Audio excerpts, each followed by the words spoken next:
अब देखो, आप में से कुछ बच्चे ऐसे होंगे जिनको एक ही बार में ये चीजें समझ में नहीं आई होगी।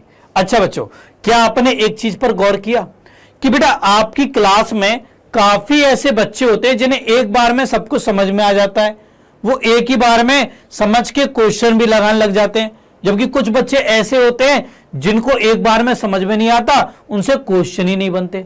जबकि क्या आपने सोचा कि सामने पढ़ाने वाला टीचर एक ही है, सेम वही टीचर उस बच्चे को भी पढ़ा रहा है, उस बच्चे को भी पढ़ा रहा है, फिर क्या अंतर रह गया भाई कि उसको समझ में आ गया, उसको समझ में नहीं आया? बेटा इसका सबसे बड़ा अंतर है हमारे पढ़ने की तकनीक। आजकल बच्चों हम लोगों ने उस तकनीक को पीछे छोड़ दिया काफी हद तक। बेटा आजकल आप लोग खुद से पहले पढ़ के नहीं आते हो।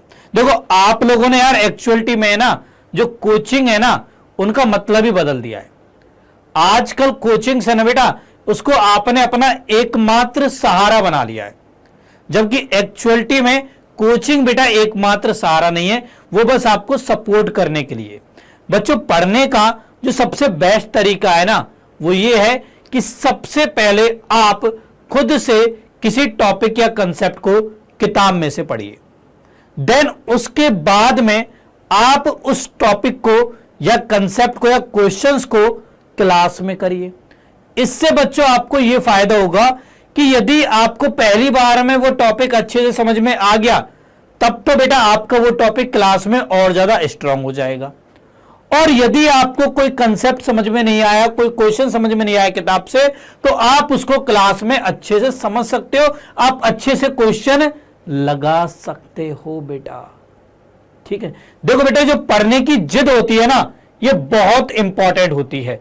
आपके अंदर पढ़ने की जिद बच्चों होनी चाहिए, तभी जाकर के आप लाइफ में सक्सेसफुल बन सकते हो। देखो बेटा इस पूरी दुनिया में मात्र 2% ही सक्सेसफुल लोग हैं, बाकी 98% अनसक्सेसफुल लोग हैं। तो आपने कभी सोचा कि आखिर ऐसा क्या रहा होगा कि भाई 2% ही सक्सेसफुल हुए और 98% अनसक्सेसफुल हो गए? बेटा ये स्टैटिस्टिक्स का एक डाटा है और ये हमेशा सत्य ही रहेगा। कभी भी आपको दुनिया में 100% सक्सेसफुल लोग नहीं मिलेंगे। आप खुद से सोचो यार, यदि सभी मालिक बन जाएंगे तो नौकर कौन होगा? यदि सभी धनवान बन जाएंगे तो गरीब कौन होगा? बेटा ये संभव ही नहीं है, स्टैटिस्टिक्स का रूल है यार, ये पॉसिबल ही नहीं है। दुनिया में फिक्स हमेशा कभी भी देख लेना आप लोग 2% लोग ही सक्सेसफुल रहेंगे, जो कि अनसक्सेसफुल लोगों के लिए एक आदर्श प्रस्तुत करेंगे। ठीक है, अच्छा अब आपको करना क्या है? मैं आपसे यह नहीं कह रहा कि आप अनसक्सेसफुल लोगों की श्रेणी में हो, मैं आपसे यह कह रहा हूं कि आप लोग उन 98% लोगों में शामिल मत होइए। इसके लिए आपको क्या करना है? इसके लिए बच्चों आपको यह करना है कि जो 98% लोग कर रहे हैं ना वो नहीं करें। जो 98% लोग जो अनसक्सेसफुल हैं, जो काम नहीं कर रहे हैं उसको आप करिए, तो आप बेटा डेफिनेटली सक्सेसफुल हो जाओगे। देखिए बेटा मैं आपसे बार बार ये कहता हूं कि भेड़ चाल से हटके काम किया करो।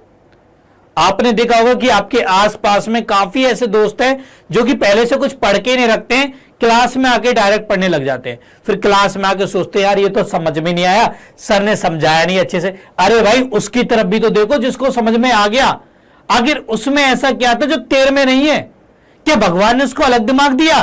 क्या भगवान ने उसको अलग बनाया? बेटा मैं आपको बता दूं, भगवान किसी के साथ पक्षपात नहीं करते, उन्होंने इंसान को सेम बनाकर भेजा है। ये तो केवल हमारे कर्म है जो हमें ऐसा बना देते हैं। ठीक है, वो बच्चा पहले से पढ़ के आ रहा है किताब से, उसको सब चीजें अच्छे समझ में आ रही है, तुम भाई मेहनत ही नहीं कर रहे हो, मेहनत तो कर नहीं रहे हो, चाह रहे हो फल पूरा मिल जाए।